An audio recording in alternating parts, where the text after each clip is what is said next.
Good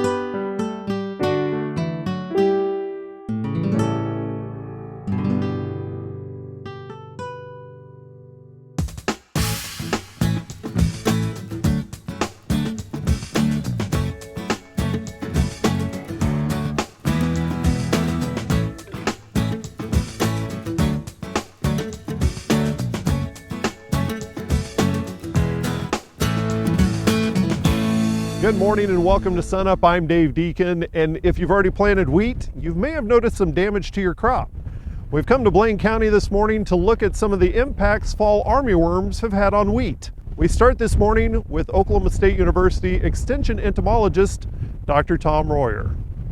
If you've ever read the book, The Hungry Caterpillar, when they get bigger, they can really start chowing down on a wheat field and cause some even stand loss, especially when it's young like this.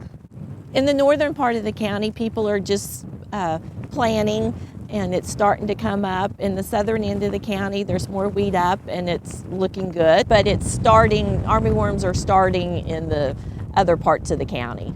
When the armyworms hit, it's cover the acres as fast as you can, because, in a 2-day period of time, your field can go backwards or even be demolished by these little, worms. And it seems like in the last 4 years, everybody that goes out and plants early seems to have to spray. But I feel like it's those moths really focus on those first fields, and they really lay their eggs heavy in those fields, and then you have infestations. And then as it progresses, there's more fields, the moths spread out, and you have less of a problem. But the guys that plant the earliest, and around here, we're 90% grazed, so everybody's chasing that early pasture, planting early.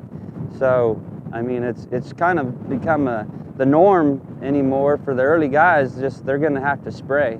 I've had more calls from farmers say, yeah, I saw the worms out there, they were really little, I didn't think much of them, and then I came back a few days later and it was like they're big and they're chewing down the crops. So it doesn't take long, especially when we have warm weather, for them to grow and be able to start consuming more of their food. There's some fields that get treated and others don't, and so it's even more critical, I think, for any grower to check their field and kind of regularly see what's going on, because from one field to the next, you may have a serious problem, in other fields you may not. This year, the weather's warmer, the worms are hatching in a longer period of time, they're not moving on, and next thing you know, it's a widespread problem. Well, that's one reason why we use airplanes, and we contract through them, because they can cover our acres way faster than a ground rig can. One of the things I always like to stress with an armyworm, they will, on the last larva stage, their last molt before they turn into a pupae, they will eat 70 to 75% of all the green material they'll ever eat in their whole life as a caterpillar. So they can eat a lot in just a few days. And they can cycle through their whole life cycle in 20 days as a caterpillars. And as it cools off, they're going to be slower growing, but they're still going to be out there eating the same amount of material. They can literally take the plants out so that they don't have anything. And they just have to think about whether they want to harvest for grain, if they want to graze. That'll all come into play, but gosh, if you've already planted the field, why would you not want to, protect your investment? And by the sounds of it, Amanda, producers really should be looking for armyworms right now. When is it too late to replant from armyworm damage? So that will depend on each case, so that decision will have to be made on a field by field basis. Mm-hmm. So it depends on if a producer is aiming for a grain only system, right, or forage. So that will depend on the region and a lot of things. I know last year people got good yield, even planting very late or later than expected. And overall, how does the wheat crop look across the state right now? It's looking pretty good. So we are about halfway done with planting the variety trial. So we have been finding very good soil moisture, and we've seen farmers planting now, and also a lot of wheat that is already emerging, and the fields are looking good. But that's also draws our attention for the fall armyworms. So farmers need to be out there and start to scout. Mm-hmm. But yeah, it's looking good. So. And it's important for producers, if they do have questions, to go ahead and get to their county office and talk with the educators. Yes, we have several sources of that they can use for help. For sure, contact their extension office. I have also posted things on our blog, for example, for the fall armyworms in our Twitter account. So they can go after the several helpful resources that OSU provide. Excellent. Thank you very much, Dr. Amanda Silva with Oklahoma State University. And for a link to those resources, go to our website, sunup.okstate.edu.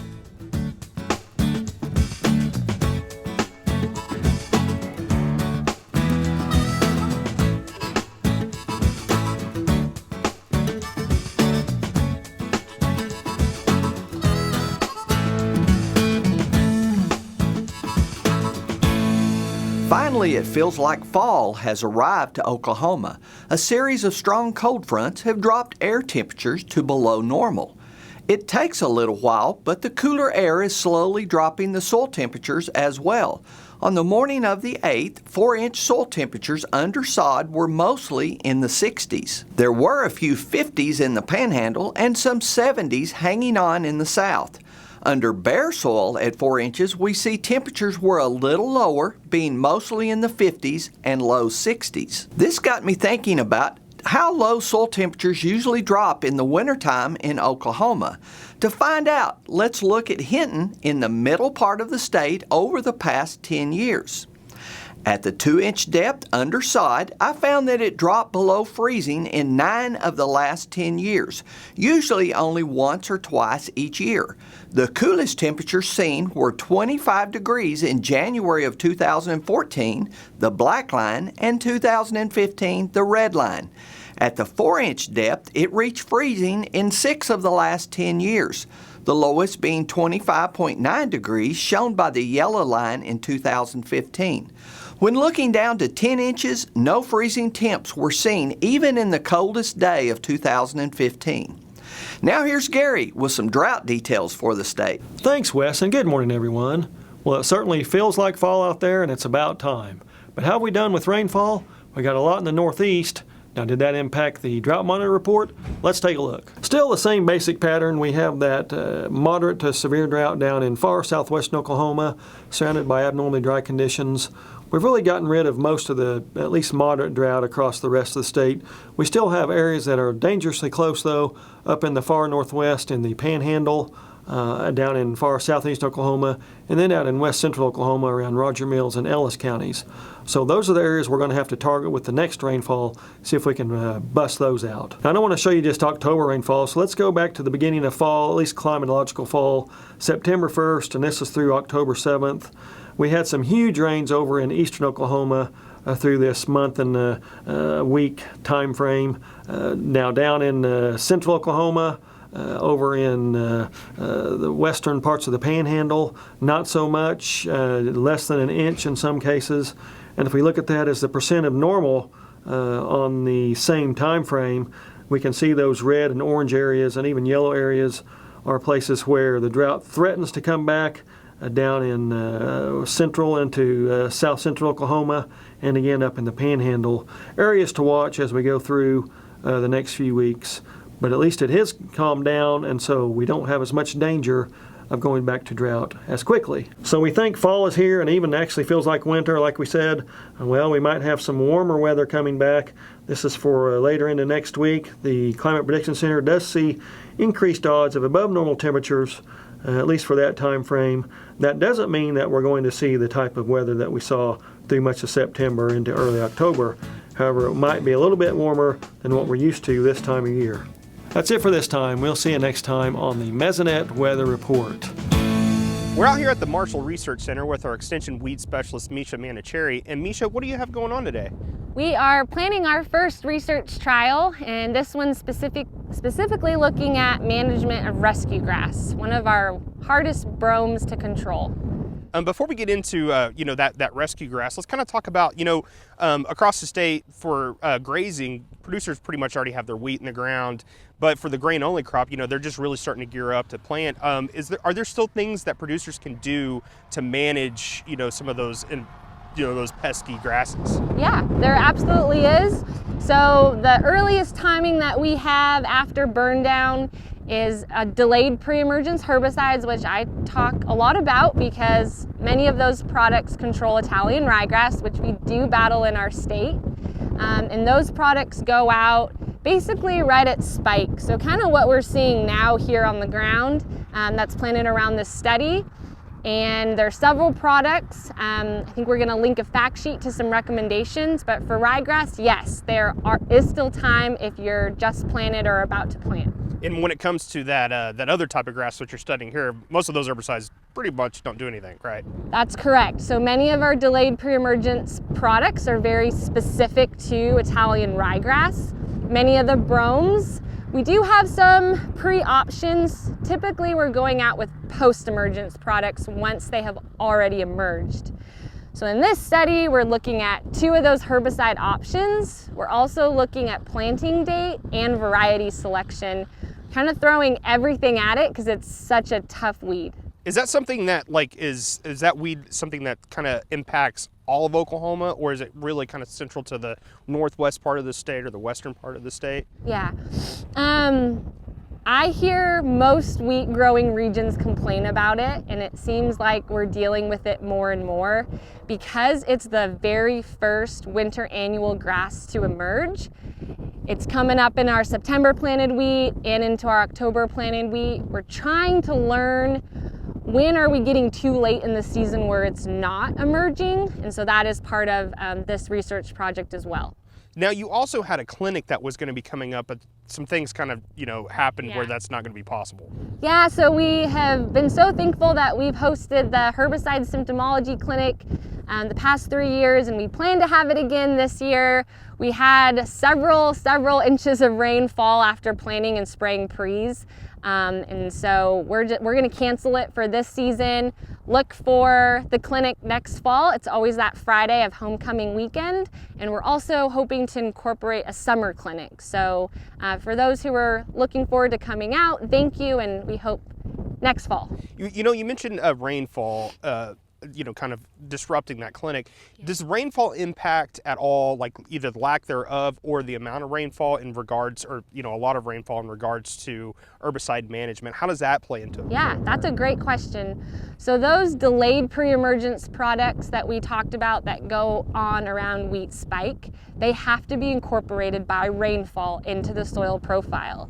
So we need to be really strategic in those applications where we see rain coming. Our post products, once the weeds are up, they don't need to be incorporated, but we do need to make sure we have good contact and don't have rains washing off product too quick after application. All right, thanks, Misha. If you would like a link to the fact sheet that Misha was referring to earlier, go to our website, sunup.okstate.edu.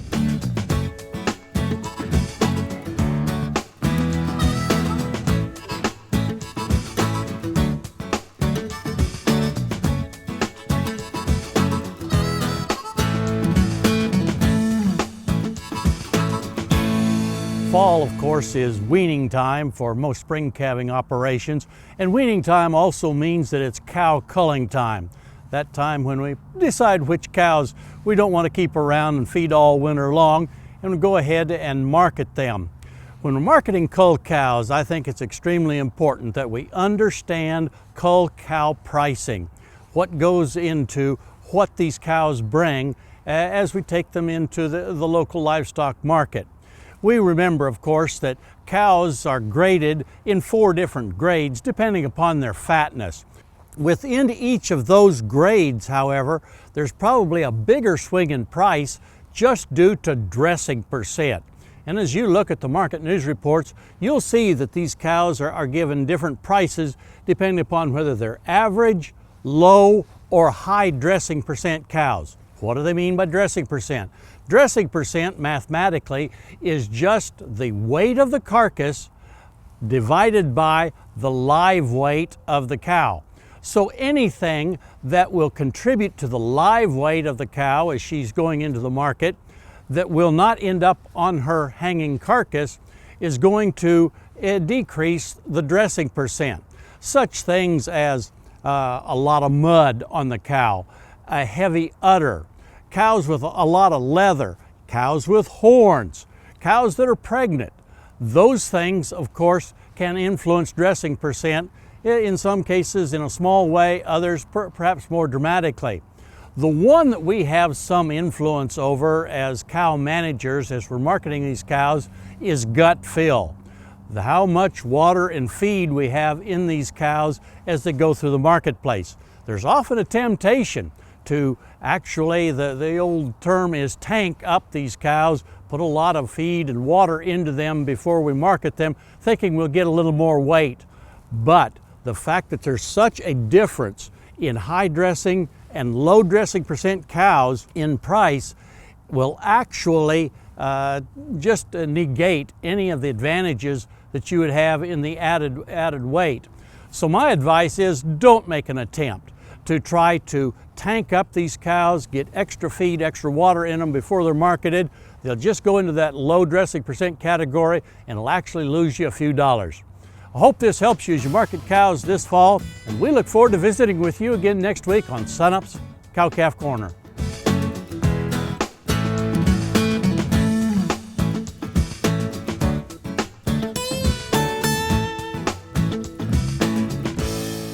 Kim Anderson, our crop marketing specialist, joins us now. Kim, the latest WASDE is out, and that KC wheat contract crossed the elusive 410 mark. Let's start with the WASDE numbers.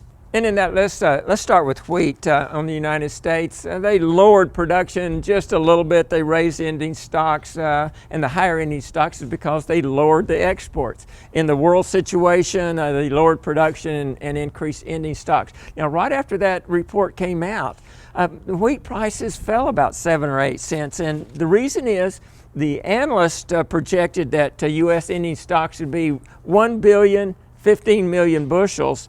USDA came out with 1,043 million bushels, so slightly higher, but enough to get them excited. And world ending stocks, the analyst had it at 10.5 billion bushels. It came out at 10.57. So higher ending stocks, even at the margin, took off about 7 cents. Now, if you look at corn, well, analysts for this report was at 3.684 billion bushels. The USDA just lowered those corn a little bit to 3.779, and of course, their market reaction to that, they didn't particularly care for it, and corn prices are lower. Soybeans, analyst and the USDA are relatively close, with the analyst at 3.583, the USDA at 3.55. It's good. Cotton, just minor changes in cotton, slightly lower production and slightly lower endings. Let's talk now about that KC wheat contract crossing 410, and then news of the WASDE came out. What was that phenomenon? Well, I got excited midweek. You know, it popped through 410 and it held it. It was up around 415, 416. It's the third time it's done that. I thought finally, and then the WASDE came out and, you know, dumped water on it all, and it's back below 410. It's just going to waller around in this area. It's going to play with us between $4 and $4.20, and I just don't see it going much anywhere but right in there. Okay, let's switch gears and talk about summer crop harvest and the progress there. Well, that's starting for the most part. For a benchmark for these numbers, wheat was 4.4 million acres planted. Now, in cotton, we planted 720,000 acres, planted on harvest about 550 of it. 77% of the cotton is reported to be mature, 1% of it's been harvested. Soybeans, we planted 520,000 acres, planted on harvest around 500,000 of those. 27% of the beans are ready for harvest, and we've harvested 1%. Corn, we planted 350,000 acres, planted on harvesting 305. 90% of it's mature and ready. We're about halfway through that. And with sorghum, 215,000 planted acres, 160,000 harvested. 63% of it's ready to be harvested, and we've harvested 24% of it. So we're making progress, but I think we're behind schedule, or behind where the market thinks we should be. So with all this in mind, what's your bottom line on the current market? Well, you look at what's going on in the market, there's not really much good news in the market. Now, if you won't hire, you got to look at, can we get it in? That's got to be the most important thing to producers, is getting it in the bin. Price-wise, there's just not much there for better prices. Okay, lots of information, Kim. Thanks a lot. And now a word about the survey underway about land rates. Okay, even though the deadline for the custom rate survey was on October 11th, those recipients of those surveys can still respond to that survey. They are still encouraged to fill it out and mail it back. Information will be released in a publication, Current Report 205, which is the Oklahoma Farm and Ranch Custom Rates, and that will be released shortly after the first of the year. It really covers a whole gamut of typical, I would say, farming and ranch operations that are conducted out there in production agriculture.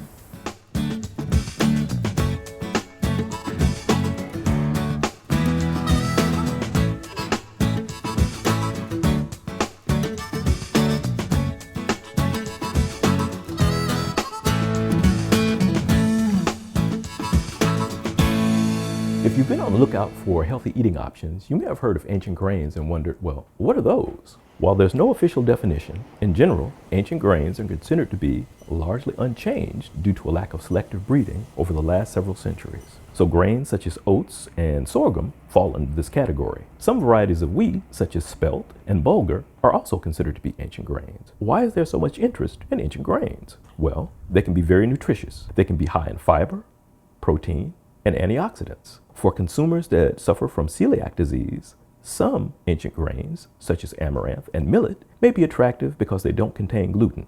However, it's important to remember that this isn't always the case.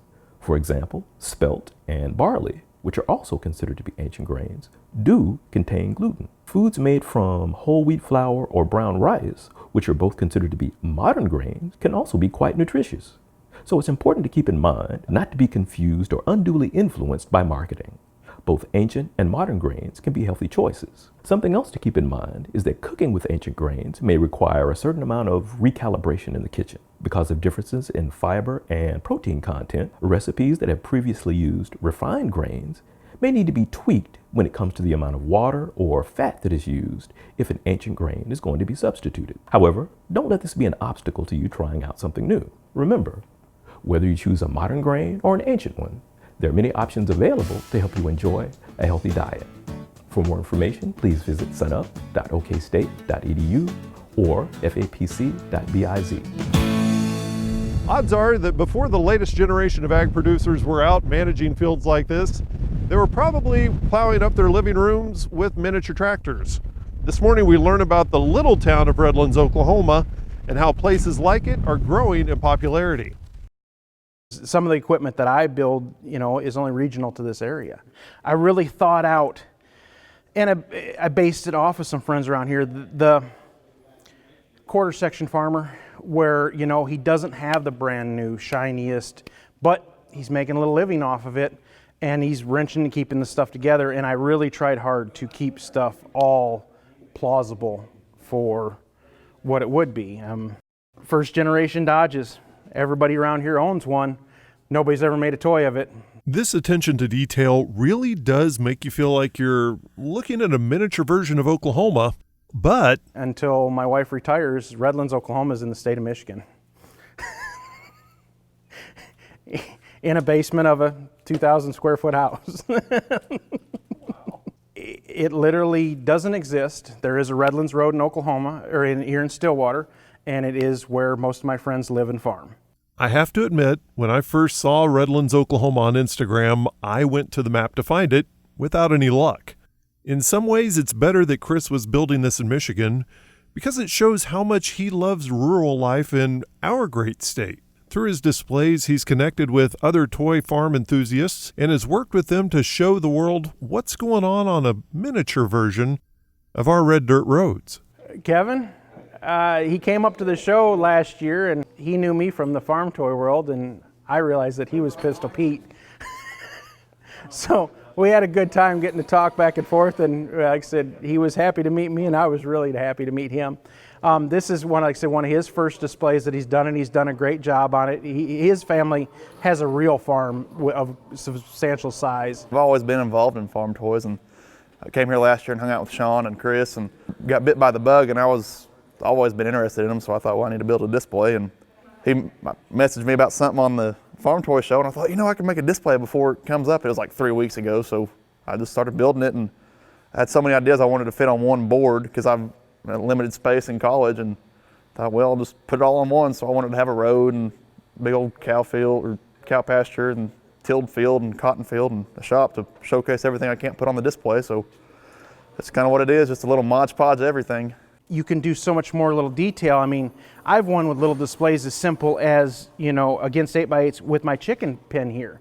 Because I not only worry about having chickens, while I worry about, well, if it's chickens, there's got to be little feeders. Then there's got to be waters. There's got to be hen hutches.